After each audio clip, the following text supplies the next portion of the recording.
So you kind of are traversing this journey where you're becoming an academic. I always said alcoholic. What the hell?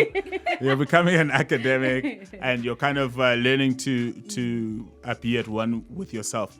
What was the thing that made this journey worthwhile? What made you keep on with it? You're now teaching at Roma. I'm back at Roma. You're now back at Roma.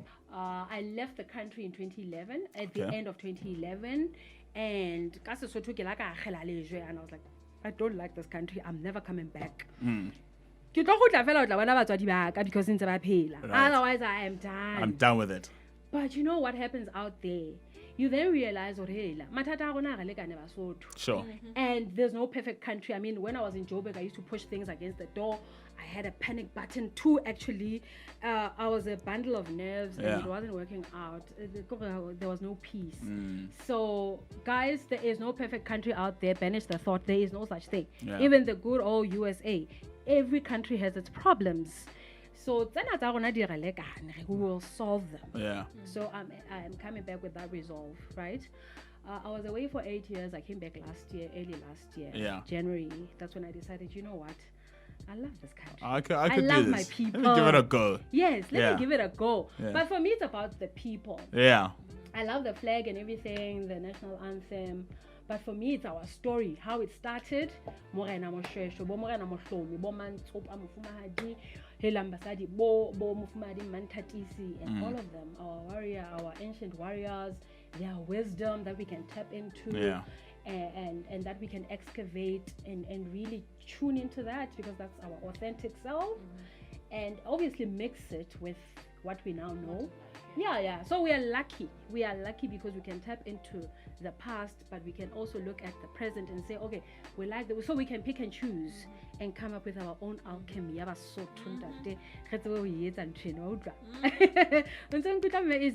hear it. Preach. So we are in pole position, guys. Right. We can pick and choose from anything, but let's be grounded in who we are, who we were, because that's some powerful stories that we have there, right? So you came back.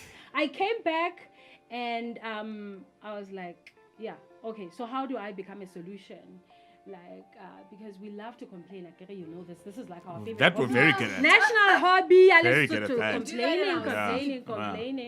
Complaining. But funny enough, when you say to people, okay, so we're done with the complaining festival. Let's sit and let's craft solutions. Let's brainstorm solutions. Yeah. You find festival. That's harder to do. Yeah. We need to disrupt that. Right. We need to break that pattern, guys, because the solutions are within. That's for me, it's an opportunity, but it's also a tragedy. Okay. What are the problems so that we can address the solutions? So that we can address them with solutions. Yeah. For me, you know what? We've got the policies. Yeah. We've got your NSDPs. We've got vision. We had Vision 2020. It's 2020 now. Oy. Sure, look at that vision. I've got it on my laptop and I look at the vision and I'm like, what? Sure. Okay, we are nowhere near that, but that's fine. So we've got policies. We've got laws. It's reasonable. We can do better in terms of policy making and crafting some laws to keep up with the demands of a growing economy and all of that. But so for me, it's not about that. It's not about the parliament, that structure. It's about the people in parliament. It's about the people inside the civil service. It's about the people in our academic institutions. It's about the people on the streets. It's about the people. It's about the person. It's about the self. Did you see that? She just did like a pyramid. Did you feel it? So I've written about this. I write for 3 newspapers every week. Yes, you do. Yep, I do. And people, so the person looking for my stash was like, how do you write all these columns? Yeah. How do you do all these things? And you also do a weekly Facebook thing celebrating black, like it's you are busy. I love my black men. Yeah. I do. Yeah. Amen to that. So for me, it's about the person. It's about looking in. Let's look in. Each and every human being. whether you're Mosotho or you're Chinese or you're American or British, we have to do the work, the interior work. That's where the solutions lie. And we have to do it in a coordinated way. I'm an educator. So I do believe that our education system, we can reimagine it. We can restructure it. There is no point teaching somebody 1 + 1 = 2, teaching them about cumulonimbus clouds. I teach law, labor law, this and that. But there are people. Oh, bao molao ona tlo tla o sebetsa hodima bona. Hona le batho ba tlo tla ba sebedisa molao ona hodima batho ba bang. Who are those people? What are their values? What are their beliefs? What are they thinking? You know what I mean? So it's about the people. It's about the then it becomes about the person. Yeah, because now if it is about the people, you drill down. You drill down to the person.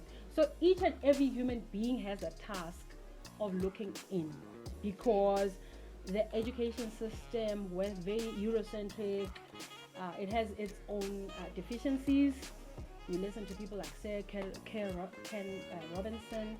He's a well-known thought leader on the deficiencies and how we can actually produce more creative people, more authentic. Sorry, people. can I ask you to speak into the mic so yes. Yeah. Oh, sorry. The listener needs to hear all of this. All of this, you know. Yeah.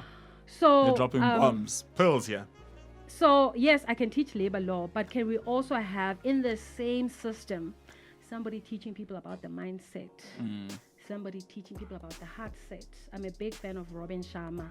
So he talks about the interior empires, your heart set, your soul set, your spirit, everything.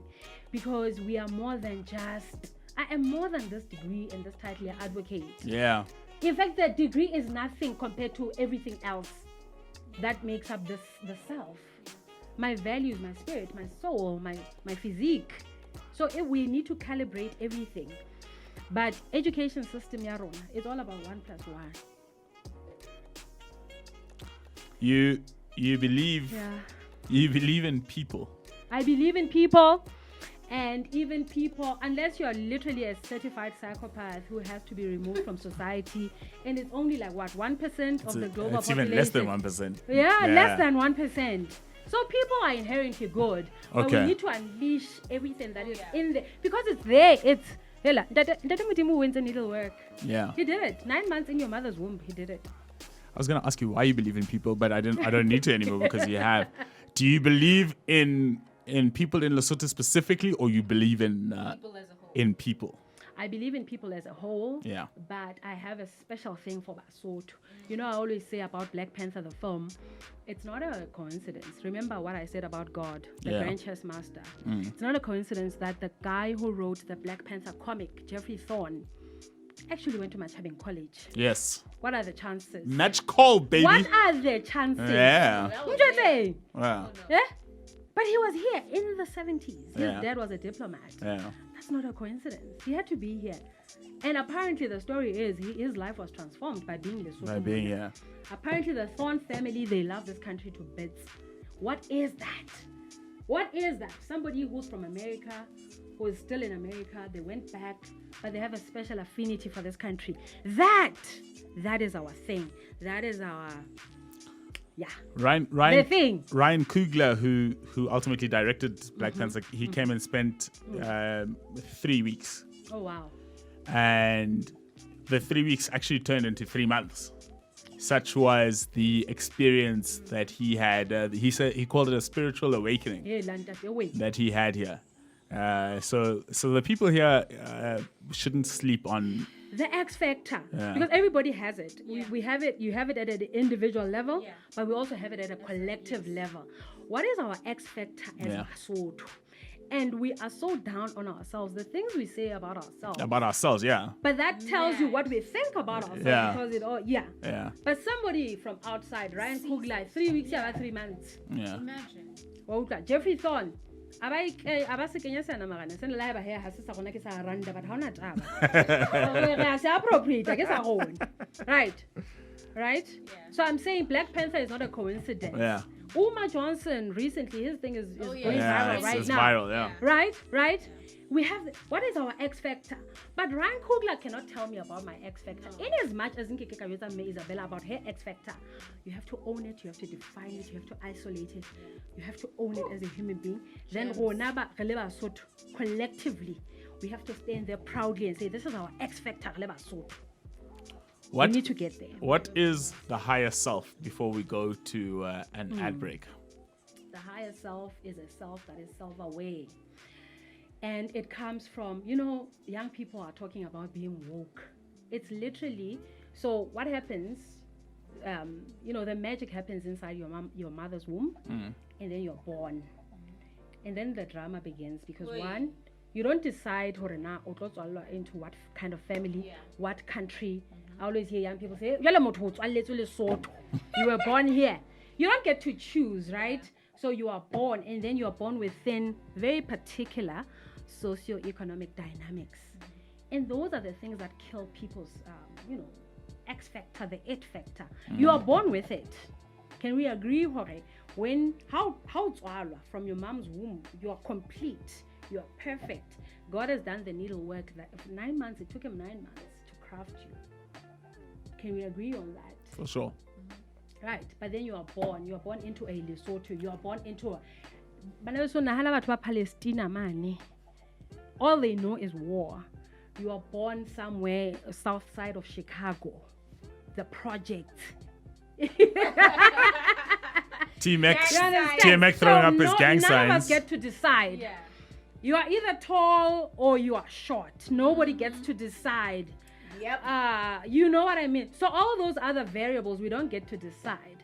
But the thing is, you have your mind, you have your heart, you have your spirit. Those are decided. And I can tell you now, that's a very powerful combination when it's well calibrated, when the person is woke to the fact that I was complete and God had a purpose for my life. So what happens is, then you are told, I'm a big boned woman. Okay, I am never going to be Tara Banks. I'm never going to be a size 30 or a size 18 or whatever you call it. Right, that's just me. Okay. So when I was teased about being chubby. I was teased about being this and that, not being good enough. So those things, they work on your self-esteem and your sense of self-worth. Yeah. And by the time you grow up, you think you're not good enough. So things happen that interfere with God's master plan, with that specimen of perfection who was born on whatever date you were born. Right? So you have to roll that back. You have to look into your baggage. You have to literally say, I am worthy. Doesn't matter what I look like. Doesn't matter whether I'm short or tall. I mean, there are people who actually say such things about other people. They didn't choose to be a midget. If we're now one like a midget, the creator. There are people literally who are on Lupita Nyong'o's case, asking Tonya high. Okay, those people are not living according to their higher selves. They are oppressed. They are mentally in shackles. So your higher self is you being liberated and knowing the truth about yourself. And the truth is that God created a masterpiece. He didn't make a mistake. It doesn't matter what you look like. Obviously, I mean, you can go to the gym, but you are still you. Yeah. DNA. I've been smaller than this, but still, I'm still me. Yeah. You know what Absolutely. I mean? So we need to wake up to the fact that we are specimens of perfection, pure perfection. But life being what it is, you literally have to work very hard to roll all that toxic messaging, roll it back, neutralize it, and then reclaim your birthright. So that is what we do at Higher Self. We help you to reclaim your birthright because time is of the essence and we don't have time. Both we have to reclaim this birthright so that we can all show up and be unleashed, and then boom, Wakanda of the South. Yay! We have Wakandas in the east, north, you know what I mean, in the center of Africa, in the west. So Wakanda of the South, right? Oh, yeah. It's 8 minutes after 5, man. I hope you're self-aware enough to hear the message. I hope you are getting what Advocate Ndumo is saying. We're going to go to a quick break, pay the bills right quick. Maybe we'll do a little song as well. Then we'll come back. We'll carry on with this ever so illuminating conversation. It's the big time Sky of HD, baby.